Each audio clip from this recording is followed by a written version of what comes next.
আমরা শব্দের শেষে শয় ত লিখবো নাকি শয় থ লিখবো এটা অনেকে বুঝতে পারি না। তো আসুন আজকের ভিডিওতে সহজভাবে বুঝে নেওয়া যাক।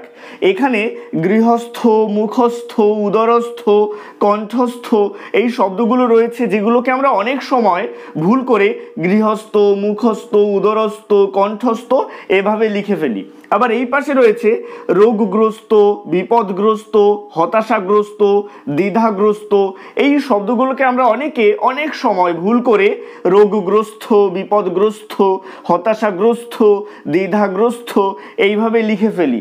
তো আসুন স্পষ্ট করে বুঝে নেওয়া যাক কখন আমরা শব্দের শেষে শয় থ লিখব আর কখন আমরা শব্দের শেষে শয় ত লিখব।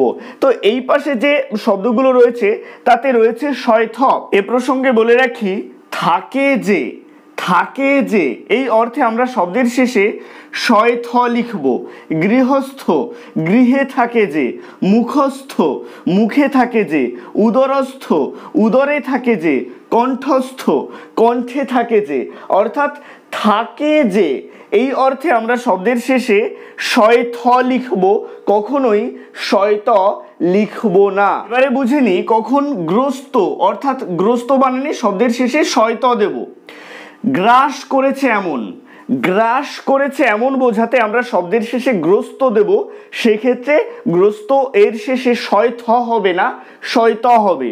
যেমন রোগগ্রস্ত, রোগে গ্রাস করেছে এমন। বিপদগ্রস্ত, বিপদে গ্রাস করেছে এমন। হতাশাগ্রস্ত, হতাশায় গ্রাস করেছে এমন। দ্বিধাগ্রস্ত, দ্বিধা গ্রাস করেছে এমন। অর্থাৎ আমরা শব্দের শেষে গ্রস্ত কখন লিখব? গ্রাস করেছে এমন বোঝাতে। সেক্ষেত্রে কিন্তু আমরা কখনোই শব্দের শেষে শয় থ দেব না।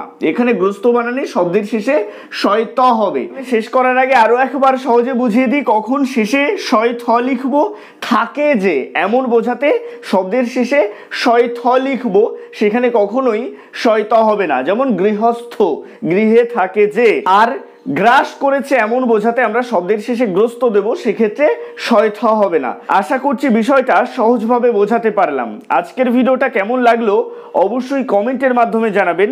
ভালো লাগলে লাইক করবেন এবং ভিডিওটাকে শেয়ার করতে ভুলবেন না।